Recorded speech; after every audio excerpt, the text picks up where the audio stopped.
ladies, how are you? It's Stacy again, and I just wanted to share with you, in my last video I was talking about my IKEA frames that I love, and I wanted to show you the mini frame. I wanted to tell you that I noticed that a couple of people commented that you could get frames similar to this at Michael's, Hobby Lobby, I'm sure Joann's, well, maybe Joann's. And I have used frames at Michael's, and I've also used frames from Hobby Lobby. The difference that I've found is this one has an inner layer, which this just has the tabs. You can take it off real easy. It takes just a couple minutes. And then it's got the backing on it.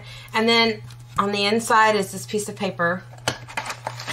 Obviously, I use this as my template to cut whatever paper, whatever base I'm going to use here. And here's the difference that I found. In these IKEA frames, it has another piece. It's this right here. It comes right out. So technically, you could take this out if you wanted to. For me, what I find is that I love it because when I'm making a project, if I want to change that project in a couple of months or a couple of years, I can, because I don't have to adhere it to the back, because the paper rests on this. And so you can just simply take it back in and out, and it's not hard to get in and out of the frame. Okay, so like I said, I use what I'm actually showing you today. I wanted to share this frame with you, but I also wanted to share a background technique for background paper, and I'm going to be, this is one of my projects here that I'm working on. So I need to create a background, or one of my backgrounds for this project. So I thought I would share that with you today. I've already cut out my paper per my template, and this is paper from Hobby Lobby, the Paper Studio, this is really great paper. It's inexpensive and you can buy lots of it, and it's the music notes, and I know that everybody loves the music notes. And it's already got a brownish tint to it, so when you distress this, it really gives it a vintage look. So I'm going to start by using two distressing inks. I'm going to use Walnut Stain and Vintage Photo.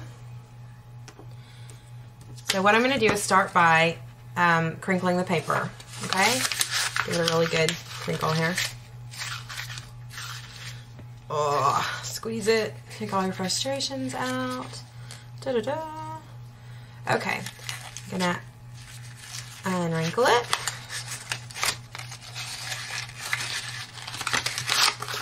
And turn it over. You want to make sure you got some really good creases. So if you don't, go back and scrunch it again. Just give it a real good. Because you're looking to make those harsh edges. Okay? Don't wet your paper yet. You don't want to wet it. You want to do this as a dry crinkle, okay? Then you pull out your paper. You guys, I'm not used to these fingernails. I only get them once in a great while. So I don't like working with them. Okay, so then you're going to take, on the back side, this is important here, on the back side you're going to take the darker of whatever stain or distressing ink that you're using. So I'm using the Walnut Stain.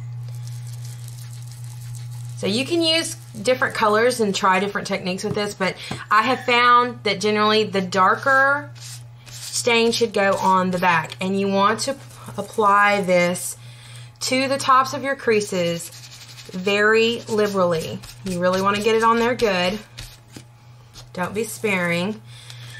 And you want to work it out to your edges, making sure you get all of it so that it gives it a cohesive look through the whole project. Okay. Really, really good there. So I'm working it in. And you might go over a couple of spaces a little more than others, and you'll understand that when you see the whole project come together. Now, if you've seen this on YouTube before, I give props to whoever's done it. I've not seen it. That doesn't mean anything. There are lots and lots of YouTube channels, and well, I only have so much time during the day. I'm a nanny and a stay-at-home mommy, so I'm pretty busy. Okay, at this point, once you've got it liberally done like you want to flip it over, and you want to take your second color and do it on the front. Now, I'm not going to be too focused on my edges because of, it's going to be off because of my frame. But if you were doing this, say on a scrapbook page or something, you would definitely want to pay attention to those edges, maybe scissor technique or whatever you do. Okay, so at this point, I'm just going to go in, and I'm just really focusing on the middle part here. I don't want to get, I'm making like a circle pattern, I'm sorry. My hands are working, so my brain is not. That's generally how it goes for me. I get creative and I don't stop and think. And I'm sorry if I'm not on camera, guys. I'm not even paying attention to it. I'm enjoying myself crafting here.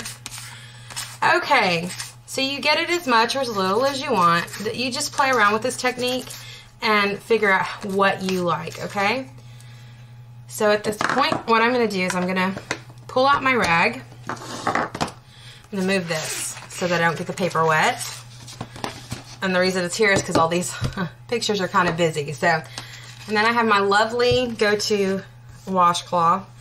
This thing's been glimmer misted on and paint, what you name it, it's been on here. So what I'm going to do is I'm going to take and turn it back to the back side.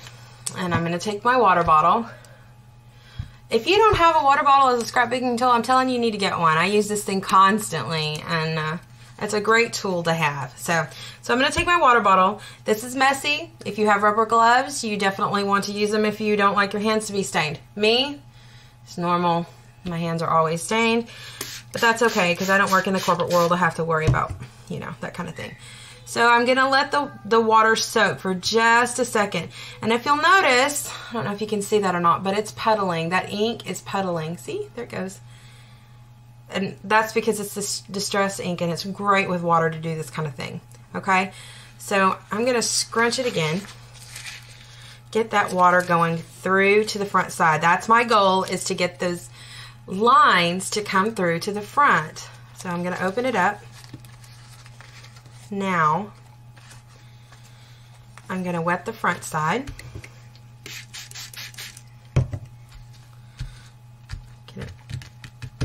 Gotta be a little gentle because you don't want, you can see those lines are starting to peek through.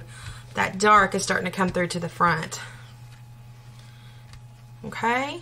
Now the back side's gorgeous. You could, you know, do this on white paper if you've never done that before. That makes a great technique too. But let me just sprinkle this one more time. Now, pull it back out.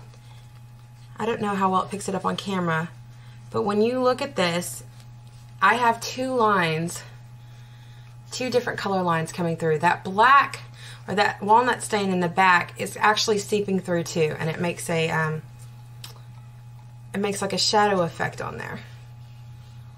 Okay? Now, I'm gonna give it one more little squirt here and turn it over. What you want to do at this point is you do want to take your heat gun, because the heat gun, what it does is it causes the paper to shrink up. It causes it to really get those wrinkles in there good, and we want them to stay. That's what we're going for, is a vintage look here. So if you crinkle your paper even more, it will stay even more, okay? At this point, if you want rolled or torn edges, you want to go ahead and do that before you dry it because it's much easier to work with. If you do scissor edges when your paper is wet like this, you're going to have deeper tears. If you wait till it's dry, you won't have as a deep tear. So do this.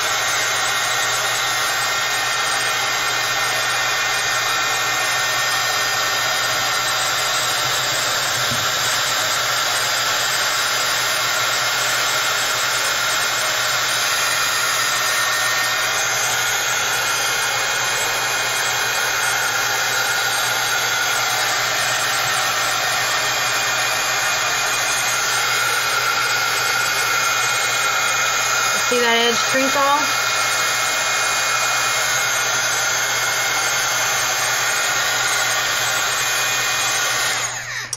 And so you do this until you got it completely dry, and this is almost completely dry. And you get like an old, weathered, worn look of paper, and it makes a great background that you can do all kinds of things with. So thanks for watching, and I'll see you later. Bye now.